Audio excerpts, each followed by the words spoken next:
On dirait que tu as un nouveau rival. Et bonjour C'est à tous, c'est l'occasion idéale de Masterclass. montrer au monde entier Aujourd'hui, pourquoi tu Grand as ta Prix place dans du le paddock. Mexique. Et on va essayer de faire un très très bon résultat là-bas. Quelle ambiance! Les fans sont là depuis le lever du jour et le Forosol est en ébullition. Les pilotes vont établir la grille pour le Grand Prix de demain à l'issue de la séance de qualification ici à Mexico.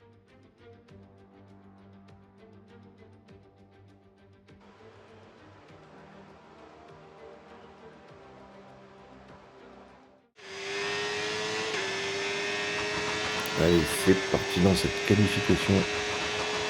On part en pneu médium, comme la plupart du temps. Et on va les poser un temps, puis voir ce que ça donne. C'est un circuit que j'apprécie personnellement, mais c'est pas réciproque.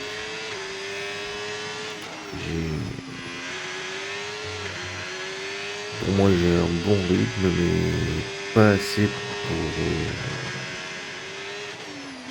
pour jouer le podium ou même les victoires. Donc on va essayer de voir ce qu'on peut faire. Et on termine ce premier tour.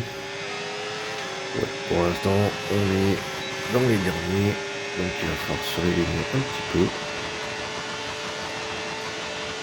Et puis espérer passer en Q2. On récupère énormément de temps dès le premier virage. On a le meilleur temps dans le premier secteur, donc déjà c'est un bon signe. On a presque une seconde d'avance. On arrive dans le stadium. Très beau passage. Dernier virage. Et sur la ligne, ça va faire le 17e temps. On échoue de peu. On échoue à moins d'un dixième. Et donc les éliminés dans cette Q1 sont Hülkenberg, Biermann, Colapinto, Lawson, Adjar et moi-même. Donc on va passer directement à la course. Dans les années 60, Mexico accueillait toujours l'épreuve de fin de saison, véritable célébration de la course automobile. Même si ce n'est plus le cas aujourd'hui, la ville reste en fête pour la Formule 1. Bienvenue à l'Autodromo Hermanos Rodriguez pour le Grand Prix de Mexico. À 2285 mètres d'altitude, la pression atmosphérique réduite de l'Autodromo Hermanos Rodriguez représente un défi unique pour les pilotes comme pour les moteurs. Découvrez ce tracé composé de 17 virages pour un total de 4 km 2 et attendez-vous à des pointes à plus de 350 km/h et des dépassements dans les zones de freinage des virages 1 et 4. Observons l'ordre de la grille de départ de la course d'aujourd'hui. C'est Lando Norris qui part en pole aujourd'hui et c'est Alexander Albon qui lui emboîte le pas. Et pour le reste de la grille, nous retrouvons Leclerc, Sainz, Oscar Piastri et Verstappen, Russell, Hamilton, Meyer et Hayden Jackson, Ocon, Tsunoda, Pierre Gasly et Aaron, Douane, Antonelli, Isaac Adjar et Liam Lawson, Colapinto, Berman, Hülkenberg et Gabriel Bortoleto partira en fin de grille. L'extinction des feux est imminente, voyons qui sortira du lot aujourd'hui.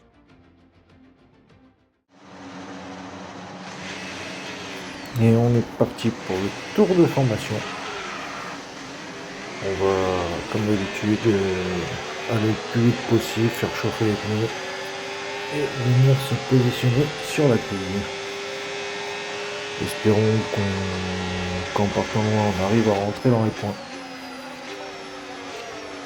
Parce qu'il faut vraiment qu'on marque des points. Autant Charles au classement pilote très très bien. Autant Ferrari, à cause de mes performances d'ailleurs, je le reconnais, n'est pas à l'abri d'un retour des concurrents derrière. Allez, on va venir se positionner sur le grid de départ et rendez-vous au premier virage. De suite.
Et c'est parti dans ce Grand Prix et on a fait un excellent départ.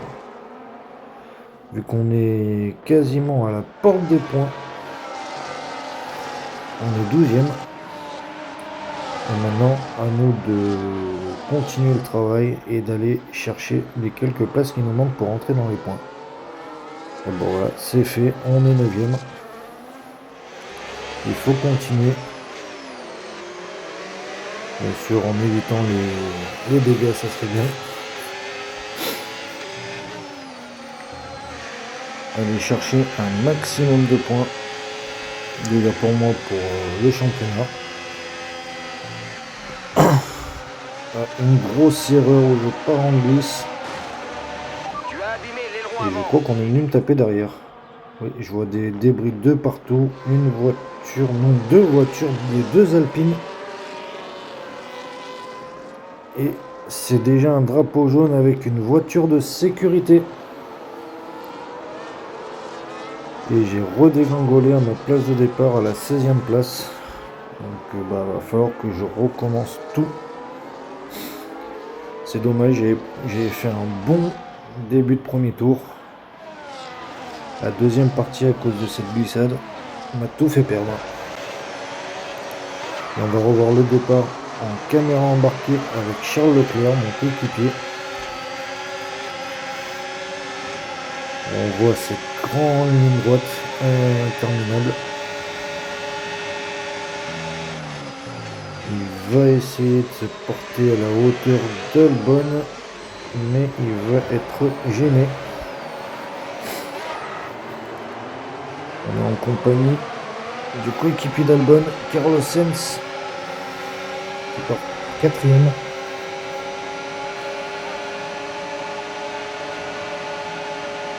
Et qui bataille avec Piastri pour garder sa place. Va-t-il réussir? Là, il devrait avoir l'avantage.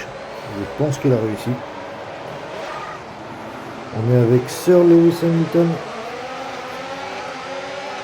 qui depuis cette saison est retourné chez Mercedes.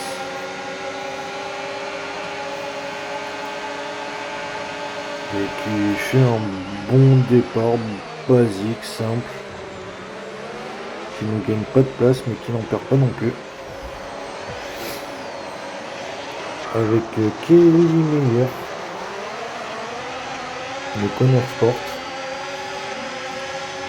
qui part juste derrière Lewis, qui vient se blottir dans son diffuseur, mais qui n'arrive pas à aller doubler Lewis.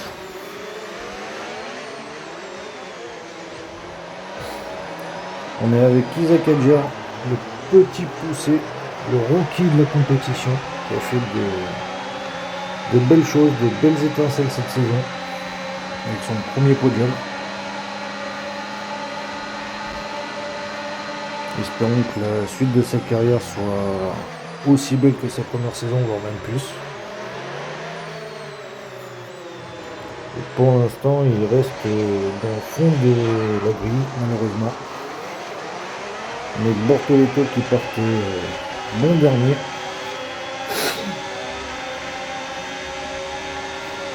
Juste derrière son coéquipier, derrière. Espérons qu'avec l'arrivée de Dillon prochaine, ils aient les armes se battre plus régulièrement dans les points. Et d'ailleurs, nous voilà au 4e tour. Après juste au moment de la relance d'ailleurs, après la voiture de sécurité. Et on va voir ce que va donner ce tour avec Gabriel Bortoleto.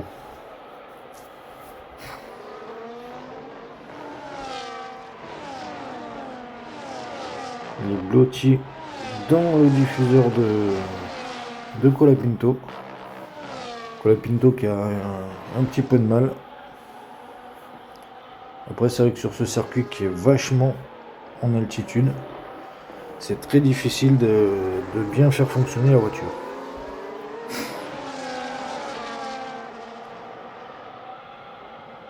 Et Hülkenberg aura réussi à doubler Colapinto et pour l'instant, Bortoleto n'a pas réussi. 5e tour, je suis 15e. J'ai pas réussi à bien remonter malheureusement. Mais on va essayer d'aller chercher les pilotes devant nous, même s'il y a déjà un bel écart qui se crée. 4 secondes de retard sur Paul Aron.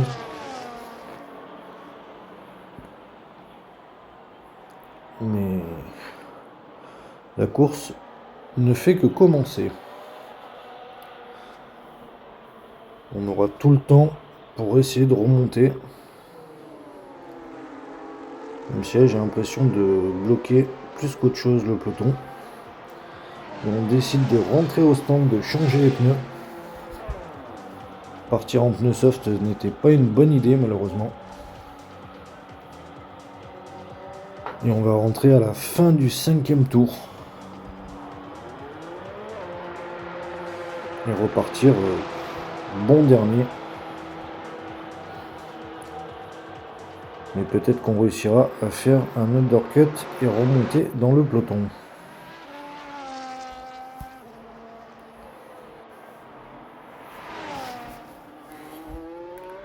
Huitième tour, on est avec Isaac Adjar, un des rookies de la saison,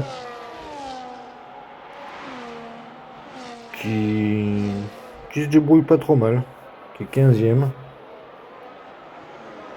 Maintenant que je suis plus devant, il peut exprimer tout son talent. Et ben on va voir ce qu'il va faire, s'il va réussir à revenir, sachant qu'il y a déjà plus de 7 secondes de retard sur Paul Aron. Donc on va voir tout ça. Et j'ai l'impression que oui, il arrive à revenir. Il arrive à revenir. Tant mieux, ça va faire une belle bagarre. Moi j'espère que derrière je vais réussir à remonter également. On est au 10e tour. Oui, j'arrive à remonter. J'avais 23 secondes de retard il y a 2 tours, j'en ai plus que 20. Donc j'arrive à revenir. Après c'est un circuit, c'est vrai qui mange énormément les pneus. Donc stratégie à un arrêt. Je pense que c'est un peu mort, je pense qu'il va falloir jouer le 2 arrêts. Sauf si les pneus réussissent à tenir, on verra bien. Pour l'instant, on n'est qu'au début du 11e tour. On va doubler Lawson qui vient de s'arrêter au stand. Et on est avec le leader de la course, Carlos Sainz, qui rentre au stand. Et on va voir où est-ce qu'il va ressortir. Si Lewis décide de rentrer au stand, apparemment oui. Il va sûrement ressortir derrière Piastri. Et derrière Norris. Charles a réussi à passer. Et Charles est 2e. bah c'est bien pour le championnat ça.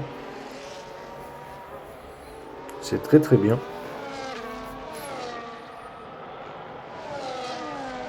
Et donc le temps que les pneus chauffent, et ben Carlos est sous la menace de son coéquipier Verstappen et Russell. Donc il va falloir qu'il se dépêche à les faire chauffer s'il veut pas se faire attaquer assez rapidement et perdre des positions.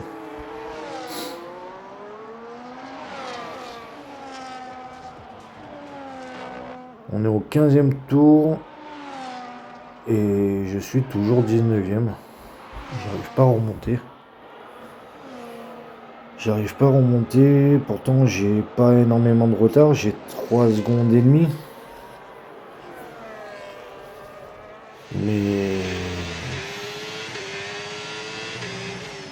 quand vous voyez la différence entre les pneus avant et les pneus arrière, surtout côté droit, côté gauche, c'est énorme. Et je viens de me faire attraper par Lawson, mais c'est juste une tactique pour avoir le DRS sur les 2 zones qui vont arriver. Et donc pour l'empêcher qu'il ait. Pour pouvoir gagner un peu de temps. Et voiture de sécurité à 10 tours de la fin, on décide de rentrer au stand. Oula, on a failli manger le mur. Bah forcément, il nous manque une grosse partie d'aileron. Et on a pris une pénalité. Et pourquoi donc? Est-ce que ça serait quand j'ai dépassé Lawson?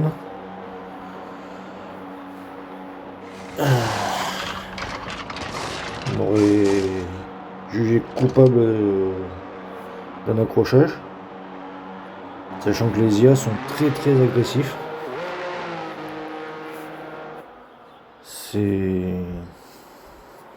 C'est très bizarre.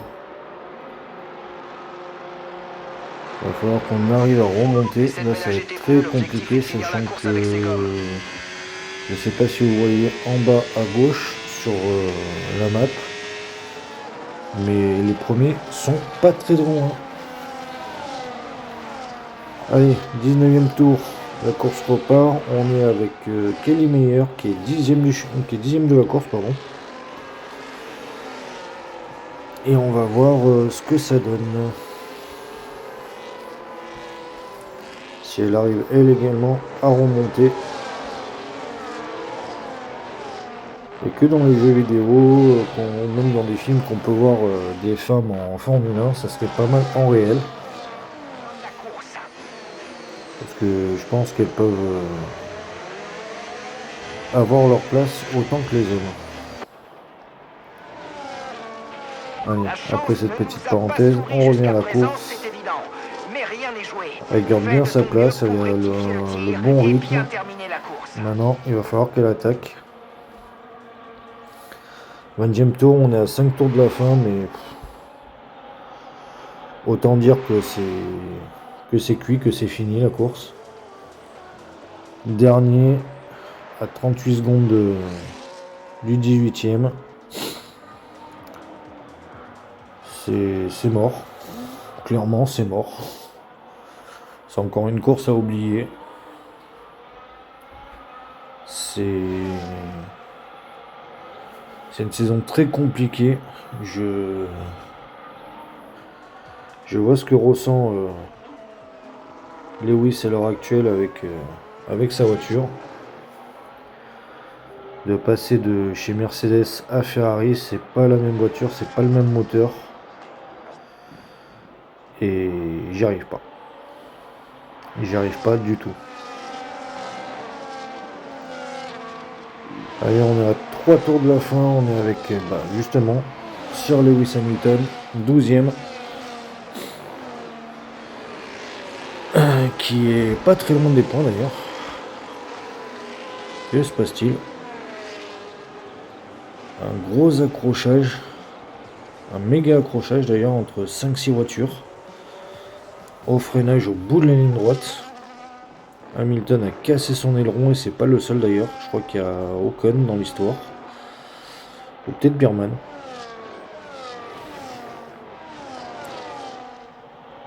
Et par contre là ça va relancer toutes les cartes. Et il y a eu des abandons. Et même Verstappen en tant qu'abandon. Et moi je me fais accrocher. J'ai été aussi impliqué dans l'accident. Ça va faire qu'un troisième arrêt au stand, hein, malheureusement. Et 2 pour quasiment tous ceux qui rentrent au stand.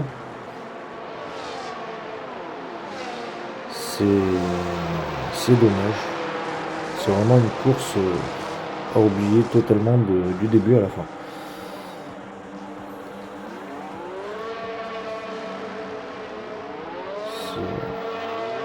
Et maintenant, est-ce que Lewis va réussir à remonter dans les points, sachant qu'il est à la porte des points, à une dizaine de secondes derrière, ah non, une vingtaine de secondes, pardon, derrière Isaac Hadjar, donc oui, ça va être très compliqué là. Et on est dans le dernier tour avec mon coéquipier Charles Leclerc qui se dirige une nouvelle fois vers une victoire. Et une belle victoire d'ailleurs, et ça va le rapprocher de plus en plus du titre. Il mérite ce titre d'ailleurs. Lui qui n'a jamais eu vraiment la chance de se battre sauf en 2022. Mais où il a fait des erreurs de conduite ou des erreurs stratégiques. Là, s'il peut devenir champion, même si c'est en virtuel, ça serait magnifique pour lui. Passe sous le drapeau à Dagny en vainqueur, c'est le roi Charles aujourd'hui. Avec cette nouvelle course victorieuse, il y a de quoi croire de plus en plus en ses chances. Cette confiance peut avoir un effet boule de neige et enclencher une spirale positive. C'est comme ça, Julien, que des pilotes peuvent parfois devenir invincibles et multiplier les performances de haut vol comme celle-ci.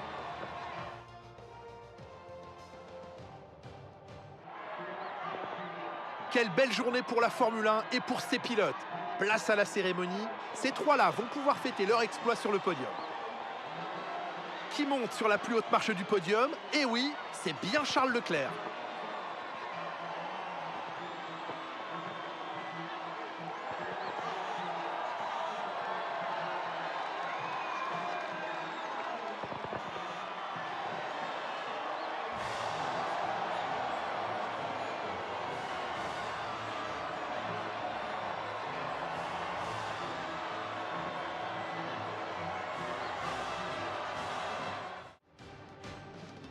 Et donc Charles Leclerc, vainqueur de ce Grand Prix au Mexique, devant Oscar Piastri, Carlos Sainz 3e, Russell 4e, Norris 5e, Kelly Meyer, bravo à elle, 6e, Albon 7e, Bortoleto, bravo, ainsi que Isaac Hadjar 8 et 9.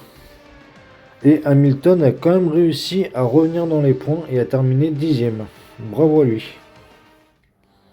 Et au championnat pilote, Charles Leclerc toujours en tête devant Oscar Piastri avec 103 points d'avance. Et Alexander Albon 3e avec 162 points de retard sur Charles.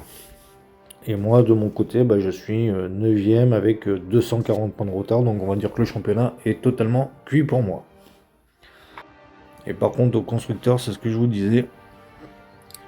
Ferrari toujours en tête, mais avec 35 points d'avance sur McLaren et 132 points d'avance sur Mercedes. Donc le titre risque de se jouer entre nous et Mercedes. Et McLaren, pardon. Et j'espère que cet épisode vous aura plu. Portez-vous bien, c'est vraiment le plus important. Et n'hésitez pas à vous abonner, ça me fera énormément plaisir. Ciao, ciao.